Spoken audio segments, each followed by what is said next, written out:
Hi guys, so we're going to continue reading ahead today. On the floor of the hospital in a waiting room, Ashok hunches over a Boston Globe from a month ago, abandoned on a neighboring chair.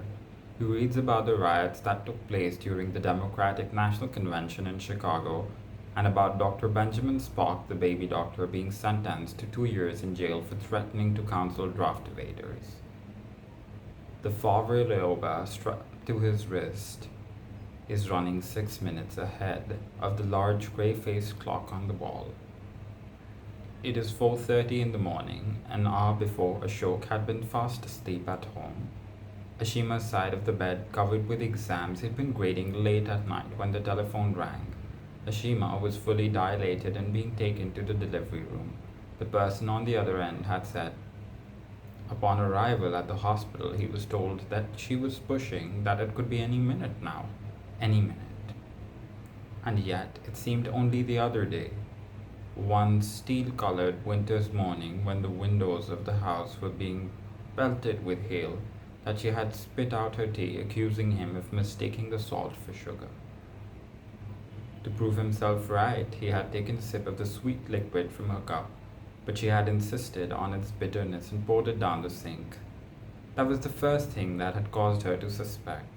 And then the doctor had confirmed it, and then he would wake to the sounds every morning when she went to brush her teeth of her retching. Before he left for the university, he would leave a cup of tea by the side of the bed where she lay, listless and silent. Often returning in the evenings, he would find her still lying there, the tea untouched. He now desperately needs a cup of tea for himself, not having managed to make one before leaving the house. But the machine in the corridor dispenses only coffee, tepid at best,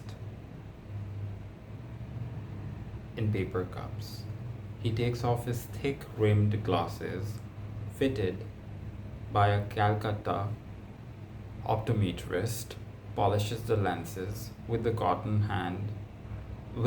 handkerchief. I apologize for any mispronunciations. He always keeps in his pocket A for Ashok embroidered by his mother in the light blue thread. His black hair, normally combed back neatly from his forehead, is de-shelved, sections of it on end. He stands and begins pacing as the other expectant fathers do. So far, the door to the waiting room has opened twice, and a nurse has announced that one of them has a boy or a girl. There are handshakes all around, pats on the back before the father is escorted away. The men wait with cigars, flowers, address books, bottles of champagne. They smoke cigarettes, ashing onto the floor. Ashok is indifferent to such indulgences. He neither smokes nor drinks alcohol of any kind. Ashima is the one who keeps all their addresses in a small notebook she carries in her purse. It has never occurred to him to buy his wife flowers. Um, I think let's stop here because we read two paragraphs. Now you see how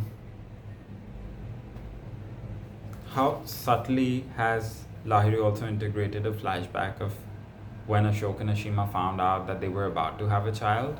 Um, Other than that, the whole description of the waiting room of a maternity ward where others are perhaps drinking and smoking and all of that stuff, while um, Ashok is not. But at the same time, he is pacing like the other fathers because he's nervous about the child, about his wife's health, perhaps, all of that stuff.